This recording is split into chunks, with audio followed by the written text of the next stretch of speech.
significa el sol.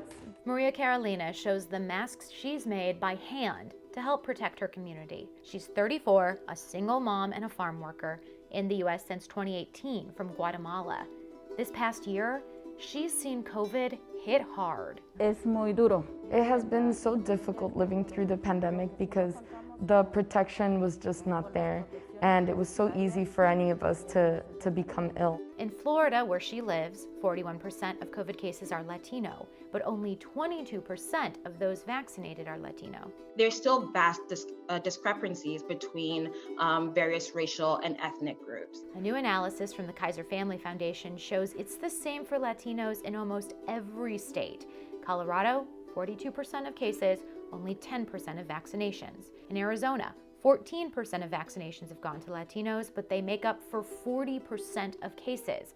North Carolina, 6% of vaccinations, 21% of cases. So why is this happening? Well, there's several contributing factors: availability, lack of information in Spanish, vaccine times that conflict with schedules of a lot of these individuals who are essential workers, and documentation.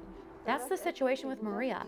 She was able to get her first dose during a hospital stay, but can't get her second because she doesn't have the required Florida driver's license or state-issued ID. And then there are people who don't trust the vaccine, the drug makers and the government. And you don't have to look far back to see why that distrust runs so deep for many Spanish-speaking women. 1970s California and the landmark case Madrigal v. Quilligan.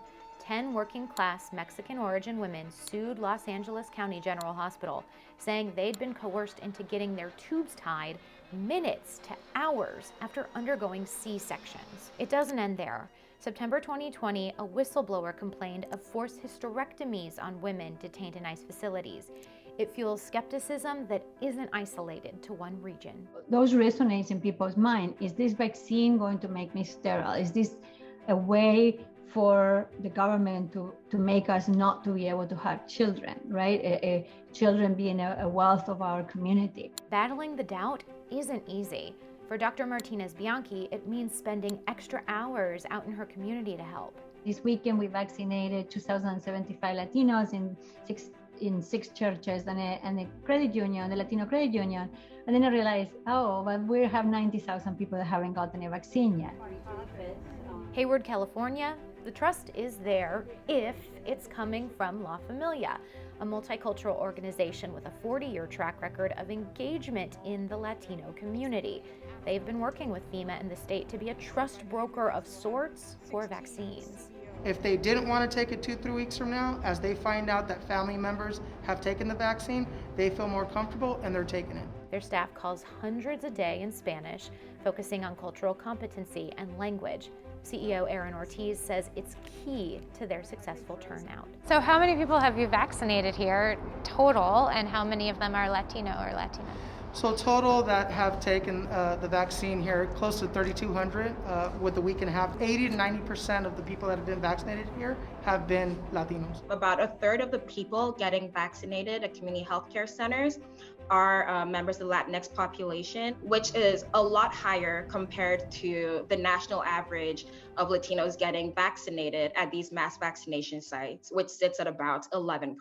But the trust in Hayward isn't as commonplace as it should be, Martinez Bianchi says. We need to take it away from the people's hesitation to the trustworthiness of government systems, trustworthiness of health systems, and providers of vaccine. Moving forward, analysts think that Latino vaccination numbers could get better, but it will really vary depending on the experiences people have had with the healthcare industry where they live.